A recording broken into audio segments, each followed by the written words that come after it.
se acaba de conocer la exclusión del candidato Daniel Urresti, ¿no?, por parte del Jurado Electoral Especial. ¿Qué sensación le ha dejado esta noticia al conocer también el por qué se ha dado?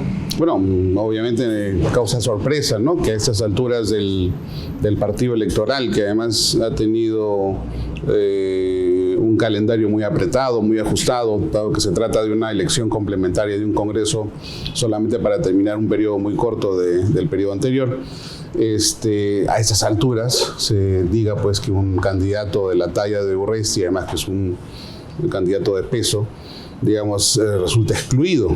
Y al parecer los motivos, he visto la resolución que ha expedido el Jurado Electoral Especial, son pues motivos que a mi criterio pueden ser rebatidos en segunda instancia, en una apelación, ¿no? Ya va a depender mucho de la defensa legal que tenga el señor Urresti en segunda instancia y de su personero legal sobre todo, para los efectos impugnativos del caso. Correcto. Él anunció en sus redes sociales que va a apelar. ¿Cree que tiene una alta opción de que esta decisión se pueda revertir? Yo creo que sí, porque en definitiva hay dos, digamos, causales o dos motivos por los que el señor Urresti está siendo excluido. Por lo menos desde la perspectiva penal, porque es un tema penal que subyace al asunto electoral. Lo que se ha dicho es que él no ha consignado ni información respecto de una sentencia que había recaído contra él y que tenía carácter ya de cosa juzgada y que además era por un delito doloso. Y no lo había consignado sino hasta después, en el mes de noviembre, diciembre, a través de una solicitud de adenda respecto de una anotación marginal en su expediente electoral.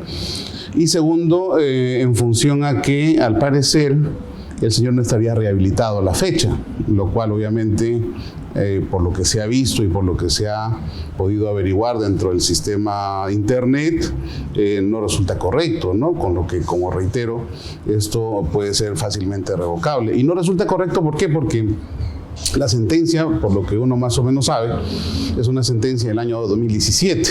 Es una sentencia a 1 año de pena privativa de libertad suspendida. Es una sentencia por un delito de difamación, por tanto es un delito prácticamente de instancia privada, ¿no? No es un delito de instancia pública, no es un delito de ofensividad máxima como podría ser un robo, una violación, un tema de tráfico de drogas, ni mucho menos, sino es un delito de difamación. En muchas legislaciones, incluso la difamación, la calumnia, la injuria, son delitos, o mejor dicho, no son ni siquiera delitos, son situaciones que son exigibles desde el punto de vista civil. En este caso, la legislación peruana sí, pues son delitos, pero son delitos si acaso menores, valga la utilización de ese término, pero que, como reitero, la pena fue de 1 año. En el año 17. En el año 18 se confirma la pena. ¿Desde cuándo se cuenta la pena? Obviamente, en términos de ejecución provisional de la misma, se tendría que contar desde el año 17.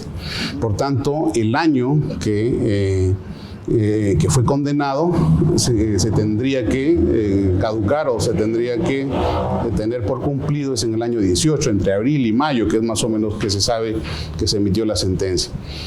El artículo 84 del Código Penal señala como forma de extinción de la ejecución de la pena el hecho del cumplimiento de la misma. En este caso, al parecer, hay una pena principal, que es la pena privativa suspendida, y una pena accesoria, que es la de la multa, que al parecer se pagó recién en el mes de diciembre de este año, del año 19.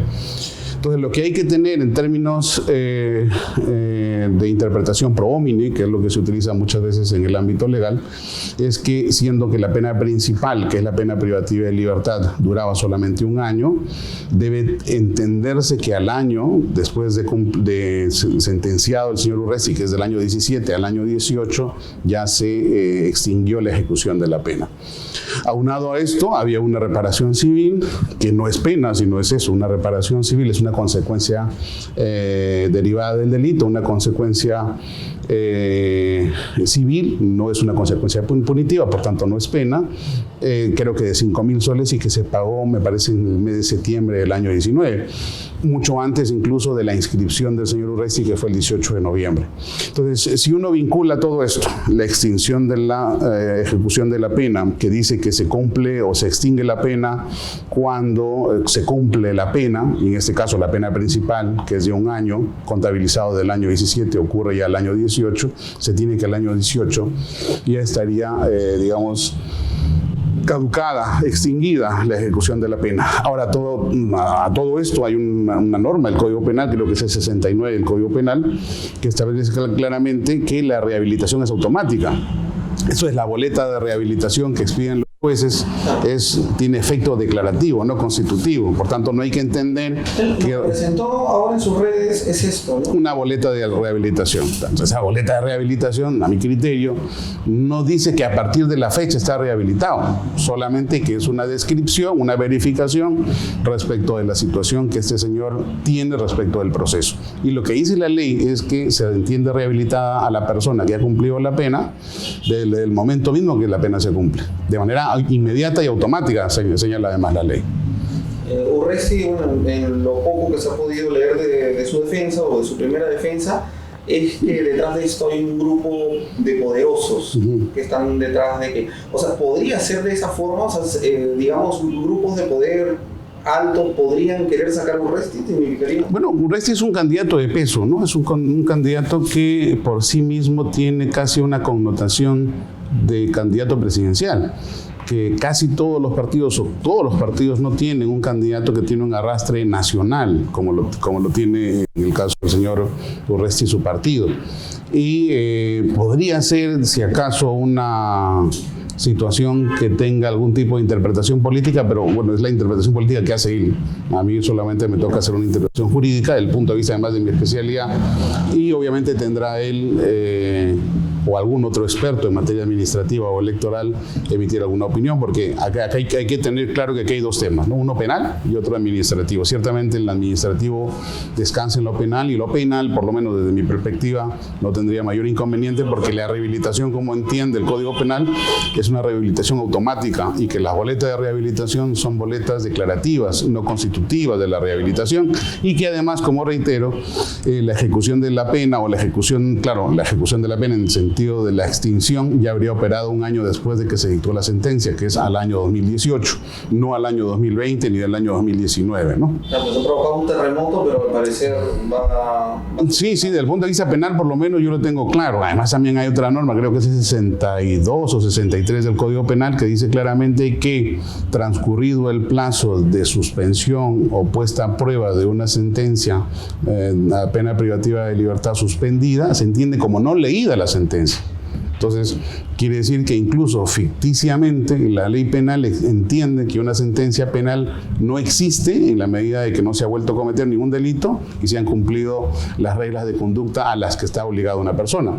Y en este caso, la reparación civil se pagó como regla de conducta, y el tema de la multa no era una regla de conducta, sino una pena accesoria, que obviamente en términos de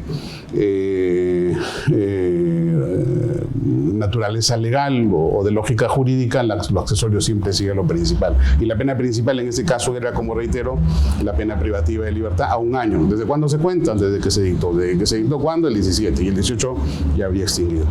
Así es. Muchísimas gracias. Nada, ustedes.